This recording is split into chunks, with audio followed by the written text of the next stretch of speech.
ओम शांति। 21 फरवरी 2025 के ईश्वरीय महावाक्य। पहले एक नजर मुरली के मुख्य पॉइंट पर। बाबा ने कहा, आगे चलकर समझेंगे कि बरोबर यह गॉडफादरली यूनिवर्सिटी है। यहाँ भगवान पढ़ाते हैं।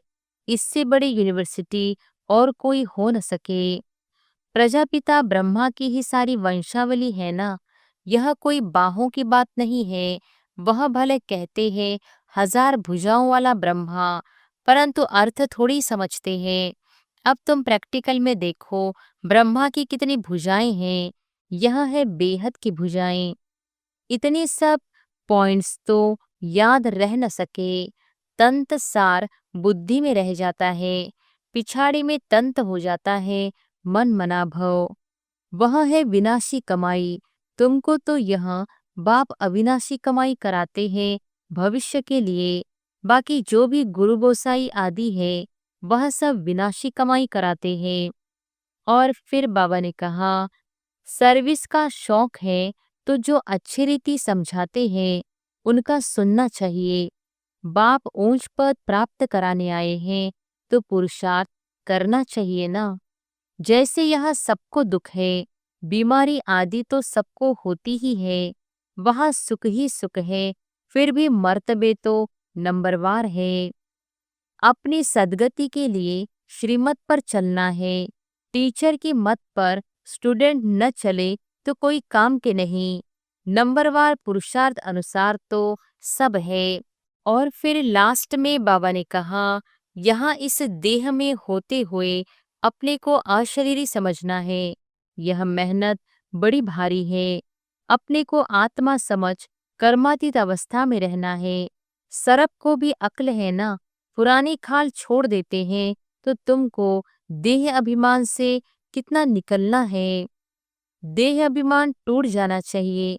कितना भारी इम्तिहान है। भगवान को खुद आकर पढ़ाना पड़ता है। ऐसे और कोई कह न सके कि देह के सब संबंध छोड़ मेरा बनो। शरीर को याद करना, यह तो भूतों की याद हो गई। हम कहते हैं एक शिव बाबा को याद करो, तुम फिर 5 भूतों को याद करते रहते हो। तुम राजाई कैसे प्राप्त करते हो? लड़ाई झगड़ा कुछ भी नहीं है, ज्ञान और योग की ही बात है। और अब सुनते हैं महावाक्यों को विस्तार से। मुरली का सार। मीठे बच्चे, पास विद ऑनर होना है तो बुद्धि योग थोड़ा भी कहीं न भटके। एक बाप की याद रहे। देह को याद करने वाले ऊंच पद नहीं पा सकते। प्रश्न है, सबसे ऊंची मंजिल कौन सी है? उत्तर है, आत्मा जीती जी मरकर एक बाप की बने और कोई याद न आए। देह अभिमान बिल्कुल छूट जाए, यही है ऊंची मंजिल। निरंतर देही अभिमानी अवस्था बन जाए, यह है बड़ी मंजिल। इसी से कर्मातीत अवस्था को प्राप्त करेंगे। गीत है, तू प्यार का सागर है। ओम शांति।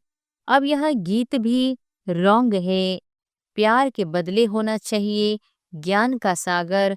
प्यार का कोई लोटा नहीं होता। लोटा गंगा जल आदि का होता है।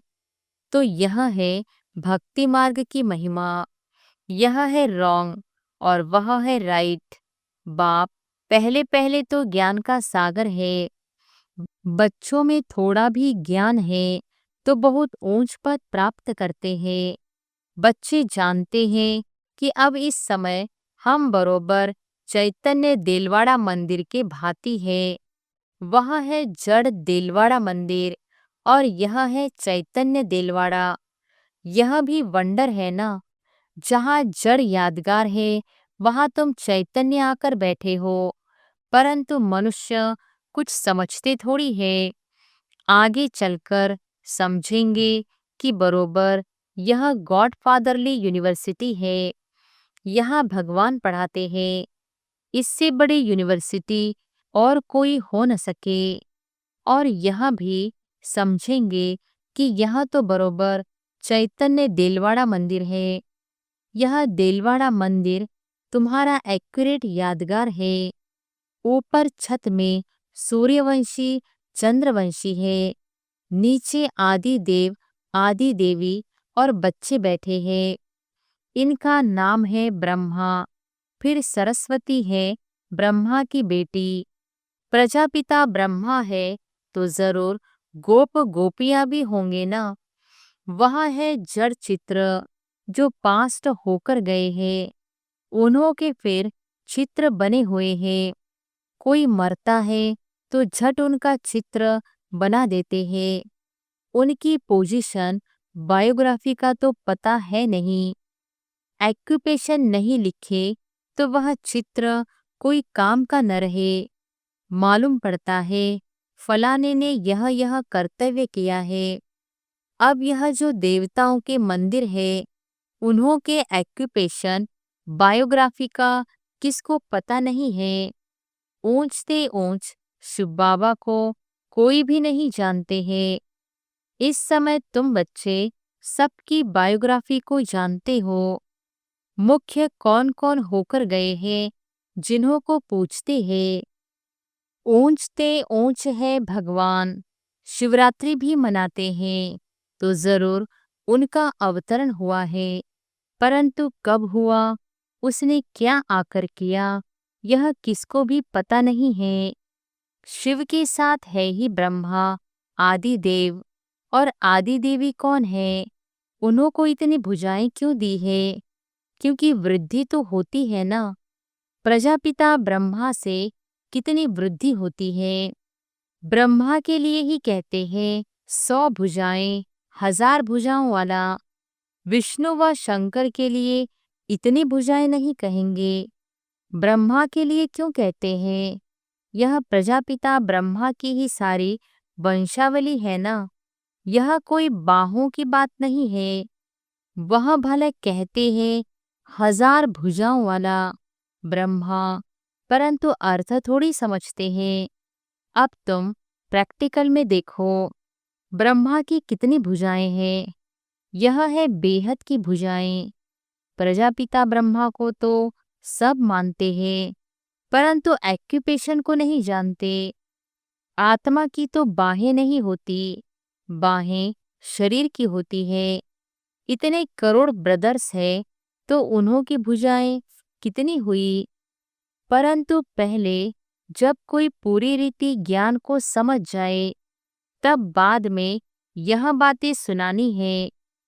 पहली पहली बात है, एक बाप कहते हैं मुझे याद करो और वर्षे को याद करो।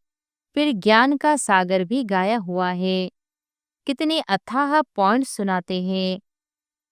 इतने सब पॉइंट्स तो याद रह न सके। तंत सार बुद्धि में रह जाता है, पिछाड़ी में तंत हो जाता है मन मना भव। ज्ञान का सागर श्री कृष्ण को नहीं कहेंगे। वह है रचना। रचता एक ही बाप है। बाप ही सबको वर्षा देंगे, घर ले जाएंगे। बाप का तथा आत्माओं का घर है ही साइलेंस होम। विष्णुपुरी को बाप का घर नहीं कहेंगे। घर है मूल वतन, जहाँ आत्माएं रहती है। यह सब बातें सेंसिबल बच्चे ही धारण कर सकते हैं। इतना सारा ज्ञान कोई की बुद्धि में याद रह न सके, न इतने कागज लिख सकते हैं। यह मुरलियां भी सबकी सब इकट्ठी करती जाए तो इस सारे हॉल से भी जास्ती हो जाए। उस पढ़ाई में भी कितने ढेर किताब होते हैं। इम्तिहान पास कर लिया, फिर तंत बुद्धि में बैठ जाता है। बैरिस्टरी का इम्तिहान पास कर लिया, एक जन्म लिए अल्पकाल सुख मिल जाता है। वह है विनाशी कमाई। तुमको तो यह बाप अविनाशी कमाई कराते हैं भविष्य के लिए। बाकी जो भी गुरु गोसाई आदि है, वह सब विनाशी कमाई कराते हैं। विनाश के नजदीक आते जाते हैं, कमाई कम होती जाती है। तुम कहेंगे कमाई तो बढ़ती जाती है, परंतु नहीं, यह तो सब खत्म हो जाना है। आगे राजाओं आदि की कमाई चलती थी, अभी तो वे भी नहीं है। तुम्हारी कमाई तो कितना समय चलती है, तुम जानते हो।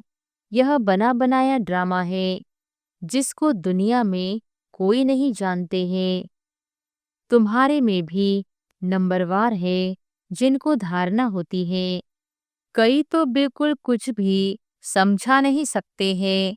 कोई कहते हैं हम मित्र संबंधियों आदि को समझाते हैं, वह भी तो अल्पकाल हुआ ना। औरों को प्रदर्शनी आदि क्यों नहीं समझाते? पूरी धारणा नहीं है। अपने को मियाँ मिट्ठू तो नहीं समझना है ना। सर्विस का शौक है तो जो अच्छी रीति समझाते हैं उनका सुनना चाहिए। बाप ऊंच पद प्राप्त कराने आए हैं तो पुरुषार्थ करना चाहिए, परंतु तकदीर में नहीं है तो श्रीमत भी नहीं मानते, फिर पद भ्रष्ट हो जाता है। ड्रामा प्लान अनुसार राजधानी स्थापन हो रही है, उसमें तो सब प्रकार की चाहिए ना। बच्चे समझ सकते हैं, कोई अच्छी प्रजा बनने वाले हैं, कोई कम। बाप कहते हैं हम तुमको राजयोग सिखलाने आया हूँ। दिलवाड़ा मंदिर में राजाओं के चित्र है ना, जो पूज्य बनते हैं वही फिर पुजारी बनते हैं। राजा रानी का मर्तबा तो ऊंच है ना, फिर वाम मार्ग में आते हैं तब भी राजाई अथवा बड़े बड़े साहूकार तो है। जगन्नाथ के मंदिर में सबको ताज दिखाया है, प्रजा को तो ताज नहीं होगा। ताज वाले राजाएं भी विकार में दिखाते हैं। सुख संपत्ति तो उन्हों को बहुत होगी, संपत्ति कम जास्ती तो होती है। हीरे के महल और चांदी के महलों में फर्क तो होता है। तो बाप बच्चों को कहेंगे अच्छा, पुरुषार्थ कर ऊंच पद पाओ। राजाओं को सुख जास्ती होता है, वहां सब सुखी होते हैं। जैसे यहाँ सबको दुख है, बीमारी आदि तो सबको होती ही है, वहां सुख ही सुख है। फिर भी मर्तबे तो नंबरवार है। बाप सदैव कहते हैं पुरुषार्थ करते रहो, सुस्त मत बनो। पुरुषार्थ से समझा जाता है ड्रामा अनुसार इनकी सद्गति इस प्रकार इतनी ही होती है। अपनी सद्गति के लिए श्रीमत पर चलना है। टीचर की मत पर स्टूडेंट न चले तो कोई काम के नहीं। नंबरवार पुरुषार्थ अनुसार तो सब है। अगर कोई कहते हैं कि हम यह नहीं कर सकेंगे तो बाकी क्या सीखेंगे? सीख कर होशियार होना चाहिए। जो कोई भी कहे यह समझाते तो बहुत अच्छा है, परंतु आत्मा जीते जी मर कर एक बाप की बने और कोई याद न आए, देह अभिमान छूट जाए, यह है ऊंची मंजिल। सब कुछ भूलना है, पूरी देही अभिमानी अवस्था बन जाए, यह बड़ी मंजिल है। वहां आत्माएं है ही अशरीरी, फिर यहाँ आकर देह धारण करती है। अब फिर यहाँ इस देह में होते हुए अपने को अशरीरी समझना है। यह मेहनत बड़ी भारी है। अपने को आत्मा समझ कर्मातीत अवस्था में रहना है। सरप को भी अकल है ना, पुरानी खाल छोड़ देते हैं तो तुमको देह अभिमान से कितना निकलना है। मूल वतन में तो तुम हो ही देही अभिमानी, यहाँ देह में होते अपने को आत्मा समझना है। देह अभिमान टूट जाना चाहिए। कितना भारी इम्तिहान है, भगवान को खुद आकर पढ़ाना पड़ता है। ऐसे और कोई कह न सके कि देह के सब संबंध छोड़ मेरा बनो। अपने को निराकार आत्मा समझो। कोई भी चीज का भान न रहे। माया एक दो की देह में बहुत फंसाती है, इसलिए बाबा कहते हैं इस साकार को भी याद नहीं करना है। बाबा कहते, तुमको तो अपनी देह को भी भूलना है, एक बाप को याद करना है। इसमें बहुत मेहनत है। माया अच्छे अच्छे बच्चों को भी नाम रूप में लटका देती है। यह आदत बड़ी खराब है। शरीर को याद करना, यह तो भूतों की याद हो गई। हम कहते हैं, एक शिव बाबा को याद करो, तुम फिर 5 भूतों को याद करते रहते हो। देह से बिल्कुल लगाव नहीं होना चाहिए। ब्राह्मणी से भी सीखना है, न कि उनके नाम रूप में लटकना है। देही अभिमानी बनने में ही मेहनत है। बाबा के पास भला 4 बहुत बच्चे भेज देते हैं, परंतु बाबा उस पर विश्वास नहीं करता है। कोई तो कहते हैं, हम शिव बाबा के सिवाय और किसको याद नहीं करते हैं, परंतु बाबा जानते हैं, पाई भी याद नहीं करते हैं। याद की तो बड़ी मेहनत है, कहाँ न कहाँ फंस पड़ते हैं। देहधारी को याद करना, यह तो 5 भूतों की याद है। इनको भूत पूजा कहा जाता है। भूत को याद करते हैं। यहाँ तो तुमको एक शिव बाबा को याद करना है। पूजा की तो बात नहीं, भक्ति का नाम निशान गुम हो जाता है। फिर चित्रों को क्या याद करना है, वह भी मिट्टी के बने हुए हैं। बाप कहते हैं, यह भी सब ड्रामा में नोंद है। अब फिर तुमको पुजारी से पूज्य बनाता हूँ। कोई भी शरीर को याद नहीं करना है, सिवा एक बाप के। आत्मा जब पावन बन जाएगी, तो फिर शरीर भी पावन मिलेगा। अभी तो यह शरीर पावन नहीं है। पहले आत्मा जब सतोप्रधान से सतो रजो तमो में आती है, तो शरीर भी उस अनुसार मिलता है। अभी तुम्हारी आत्मा पावन बनती जाएगी, लेकिन शरीर अभी पावन नहीं होगा। यह समझने की बातें हैं। यह पॉइंट्स भी उनकी बुद्धि में बैठेगी, जो अच्छी रीति समझकर समझाते रहते हैं। सतोप्रधान आत्मा को बनना है। बाप को याद करने की ही बड़ी मेहनत है। कईयों को तो जरा भी याद नहीं रहती है। पास विद ऑनर बनने के लिए बुद्धियोग थोड़ा भी कहीं न भटके, एक बाप की ही याद रहे। परंतु बच्चों का बुद्धियोग भटकता रहता है। जितना बहुतों को आप समान बनाएंगे, उतना ही पद मिलेगा। देह को याद करने वाले कभी ऊंच पद पा न सके। यहाँ तो पास विद ऑनर होना है। मेहनत बिगर यह पद कैसे मिलेगा? देह को याद करने वाले कोई पुरुषार्थ नहीं कर सकते। बाप कहते हैं, पुरुषार्थ करने वाले को फॉलो करो। यह भी पुरुषार्थी है ना। यह बड़ा विचित्र ज्ञान है। दुनिया में किसको भी पता नहीं है, किसकी भी बुद्धि में नहीं बैठेगा कि आत्मा की चेंज कैसे होती है। यह सारी गुप्त मेहनत है। बाबा भी गुप्त है।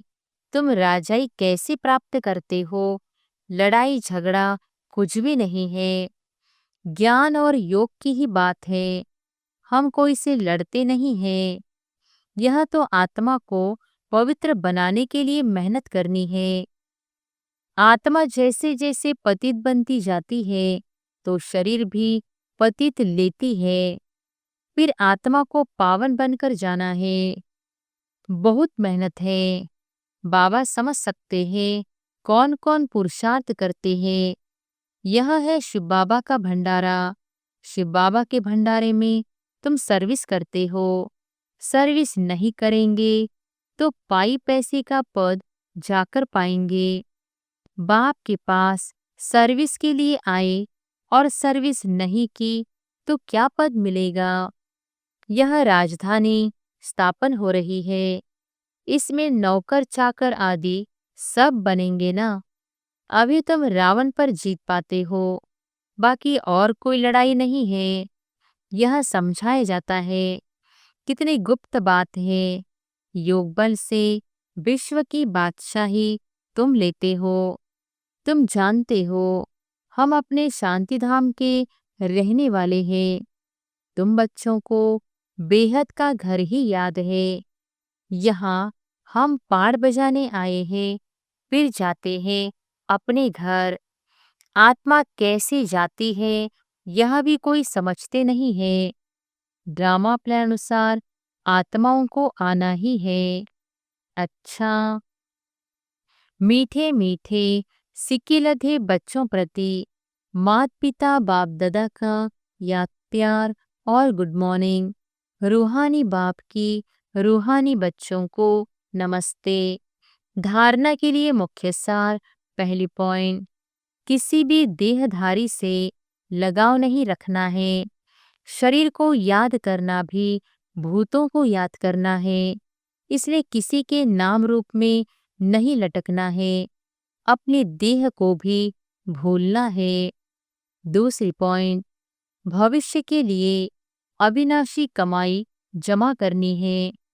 सेंसिबल बन ज्ञान की पॉइंट्स को बुद्धि में धारण करना है। जो बाप ने समझाया है वह समझकर दूसरों को सुनाना है। वरदान है, कलप के विजय की स्मृति के आधार पर माया दुश्मन का आह्वान करने वाले महावीर विजयी भव। कलप के विजय की स्मृति के आधार पर माया दुश्मन का आह्वान करने वाले महावीर विजयी भव। महावीर विजयी बच्चे पेपर को देखकर घबराते नहीं, क्योंकि त्रिकालदर्शी होने के कारण जानते हैं कि हम कलप कलप के विजयी हैं। महावीर कभी ऐसे नहीं कह सकते कि बाबा हमारे पास माया को न भेजो, कृपा करो, आशीर्वाद करो, शक्ति दो। क्या करूं, कोई रास्ता दो। यह भी कमजोरी है। महावीर तो दुश्मन का आह्वान करते हैं कि आओ और हम विजयी बने। स्लोगन है, समय की सूचना है, समान बनो, संपन्न बनो। समय की सूचना है, समान बनो, संपन्न बनो। अव्यक्त इशारे, एकांत प्रिय बनो। एकता और एकाग्रता को अपनाओ। कोई भी सिद्धि के लिए एक तो एकांत, दूसरी एकाग्रता, दोनों की विधि द्वारा सिद्धि को पाते हैं। जैसे आपके यादगार चित्रों द्वारा सिद्धि प्राप्त करने वालों की विशेष दो बातों की विधि अपनाते हैं, एकांतवासी और एकाग्रता। यही विधि आप भी साकार में अपनाओ। एकाग्रता कम होने के कारण ही दृढ़ निश्चय की कमी होती है। एकांतवासी कम होने के कारण ही साधारण संकल्प बीज को कमजोर बना देते हैं। इसलिए इस विधि द्वारा सिद्धि स्वरूप बनो। अच्छा, ओम शांति।